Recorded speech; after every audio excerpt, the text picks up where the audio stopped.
संजय गायकवाड म्हणजे गद्दार गटातील पिसाळलेला आमदार आहे। संजय गायकवाड यांनी काल एका सभेमध्ये चक्क मतदारांना शिव्या देण्याचं काम केलं। मतदार 2-2 हजारावर विकली गेली असं सांगण्यात आलं। एवढंच नाही तर मतदार म्हणजे वेश्या व्यवसाय करणारे अवलाद आहेत असं त्यांनी सांगितलं। अरे मुळामध्ये संजय गायकवाड तू विकला गेलेला आहेस ही पहिले विचार कर।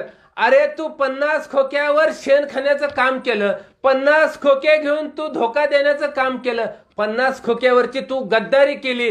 संजय गायकवाड अरे तुझ्या मनाला काय लाजबीज वाटते का नाही? तू ज्या मतदारांनी तुला निवडून दिलं त्या मतदारांचा विचारपाचार न करता 50 खोक्यावर शेण खाण्याचं काम केलं। तू गुवाहाटीला 50 खोके घेऊन पळून गेला आणि कोणच्या तोंडानं वर थोबाड घेऊन तू मतदारांना विचारतोय 2000 तुम्ही विकला जाताय म्हणून। अरे तू 50 खोक्यात विकला गेला होता त्यावेळेस तुझी दातकिळी बसली होती का? त्यावेळेस तू मतदारांना का नाही सांगितलं की मी 50 खोक्यात विकली घेणारी माझी औलाद आहे म्हणून? अरे पिसाळलेल्या संजय गायकवाडा, अरे पिसाळलेलं कुत्र बरं, अरे तू त्या मतदाराशींना जर वेश्या व्यवसाय म्हणत असेल तर संजय गायकवाड अरे तुझ्यासारखा नीच माणूस नाही। अरे तू तर ना चक्क तमाशातला नाचा, त्याच्या पलीकडची देखील तुझी लायकी आहे आणि तू मतदाराला बोलायची तुझी बिलकुल तुझी अवकात देखील नाही।